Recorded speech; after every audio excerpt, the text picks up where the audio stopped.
कानून का मतलब आप लोग समझते हैं बच्चों, क्या होता है मतलब?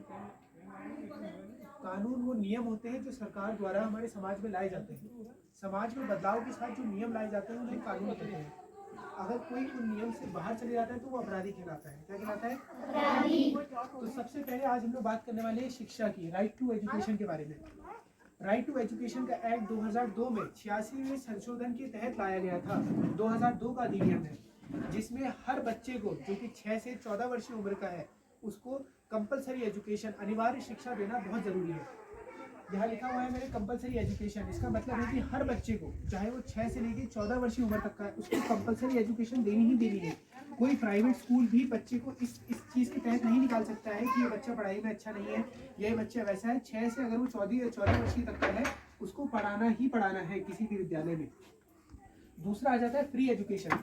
फ्री एजुकेशन मतलब कि जो भी आपको विद्यालय पढ़ा रहे हैं, जो भी आपको स्कूल पढ़ा रहे हैं, वो आपसे इस चीज़ का कोई मूल्य नहीं लेंगे, वो आपसे इस चीज़ का कोई पैसा नहीं लेंगे पढ़ाने का। जो भी गवर्नमेंट स्कूल आप लोगों को पढ़ा रहे हैं इसके तहत आप लोगों को अलग अलग चीज़ें सुविधाएं दी जाएंगी, जैसे मिड डे मील, जो कि अभी कुछ मिनटों पहले आपके स्कूल में ऑर्गेनाइज किया गया था, जिसके तहत आपको पौष्टिक खाना दिया जाता है हर दिन।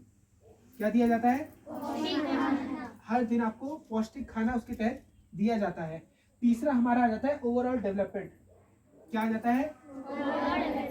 ओवरऑल डेवलपमेंट मतलब होता है उपयुक्त विकास।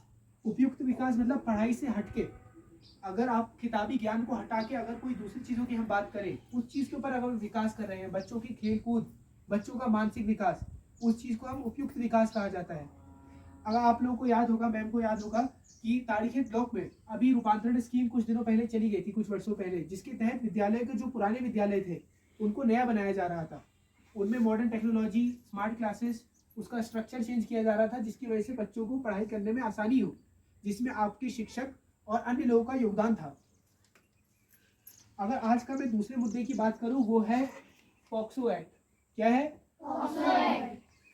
पॉक्सो एक्ट का मतलब होता है protection of child from sexual offences. ये 2012 में लाया गया था, जो कि निर्भया रेप केस के बाद लाया गया था सरकार के द्वारा। इसके तहत अगर कोई भी बच्चा जो कि 18 वर्षीय से कम उम्र का है, अगर उसके साथ किसी भी तरीके का शोषण या फिर किसी भी तरीके से उसको गलत तरीके से छुआ जाता है तो वो इसके खिलाफ अपील कर सकता है, इसके खिलाफ न्याय मांग सकता है अपने लिए। इसमें आपकी 3 मुख्य चीज़ें होती हैं। पहली चीज़, बच्चे की जो उम्र है वो 18 वर्षीय से कम होनी चाहिए। दूसरी चीज़, जो अपराधी है इस चीज़ में, जो अपराधी है वो उसको उस तरीके से काम करना है कि वो चीज़ सेक्सुअल ऑफेंस बन जाए उधर। ये जो कानून है ये सिर्फ आपका एक तरीके से आपका ये पूरा सेक्सुअलिटी के ऊपर बेस्ड नहीं है, ये आपका पूरा, ये अगर कोई आपको गलत तरीके से छूता भी है तो ये चीज़ उसके ऊपर बेस्ड हो जाती है। आपको पता है गुड टच और बैड टच क्या होता है? पता है किसी को? गुड टच मतलब ये होता है जैसे आपने कोई अच्छा कार्य किया है, जैसे आपके परीक्षा में अंक अच्छे आए हैं तो आपकी जो स्कूल में अध्यापक है वो आपको शाबाशी दे रहे हैं, इसको आप गुड टच कहेंगे। पर अगर आपको कोई गलत तरीके से छू रहा है, कोई आपको टॉफी बिस्किट पकड़ाने के बहाने गलत तरीके से छू रहा है, गलत जगह आपके हाथ लगा रहा है, तो वो आपका बैड टच हो जाता है। यहाँ मौजूद जितने माता पिता हैं, अगर आपके आसपास आप कोई ऐसी गतिविधि देखते हैं तो समाज की डर से आपको चुप नहीं रहना है उस चीज़ में।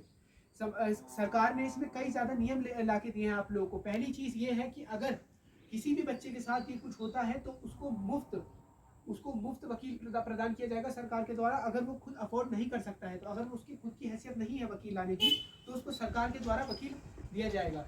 दूसरी चीज़ आपको इसमें यह है कि आपकी आइडेंटिटी इस चीज़ में रिवील नहीं होगी। आइडेंटिटी मतलब कि बच्चे का जो भी नाम, पता, एड्रेस जो भी है वो इस चीज़ में रिवील नहीं होगी। अगर आप चाहेंगे तो मीडिया आपके पास आएगी ही नहीं। सरकार ने इसमें ऐसे प्रावधान रखे दिए। दूसरी चीज़, इसमें तुरंत FIR होती है और तुरंत ही जो भी अपराधी है उसको गिरफ्तार किया जाता है। यह नियम हमारे लिए लाए गए थे बच्चों, यह नियम पूरे समाज के लिए लाए गए हैं, पर समाज इस चीज़ के ऊपर ध्यान नहीं दे रहा है। तीसरी चीज़ जो आज मैं बात करूंगा वो है चाइल्ड मैरिज के बारे में। भारत में अभी भी यूनिसेफ की रिपोर्ट के अकॉर्डिंग 25% जो शादियां होती है वो चाइल्ड मैरिजेस होती है। क्यों होती है? क्योंकि हमारा राइट टू एजुकेशन पे ध्यान ही नहीं है आजकल। कोई भी माता पिता है, कोई भी वो है, अगर उनका बच्चा किसी कक्षा में फेल भी हो जाता है, किसी कक्षा में अच्छे अंक प्राप्त नहीं कर पाता है, वो सोचते हैं इसकी ज़िंदगी यहाँ से बेकार हो चुकी है। इसके अगर लड़की है तो वो सोचते हैं इसकी शादी करा दो, लड़का है वो सोचेंगे इसको मजदूरी करवा दो। 2 ही काम हमारे यहाँ आजकल हो रहे हैं। यह है उत्तराखंड का देखिए लिटरेसी रेट है 13% अभी भी मेल है। मेल का काफ़ी कम हो चुका है। 30% अभी भी फीमेल है। क्यों है फीमेल का कम? क्योंकि हम लोग प्रोत्साहित नहीं कर रहे हैं। प्रोत्साहन बहुत ज़रूरी है। मैम लोगों को देखिए, सब बैठे हैं यहाँ से वहाँ तक का। अगर इन लोगों ने अच्छी शिक्षा हासिल नहीं करी होती तो आज यहाँ नहीं बैठे होते।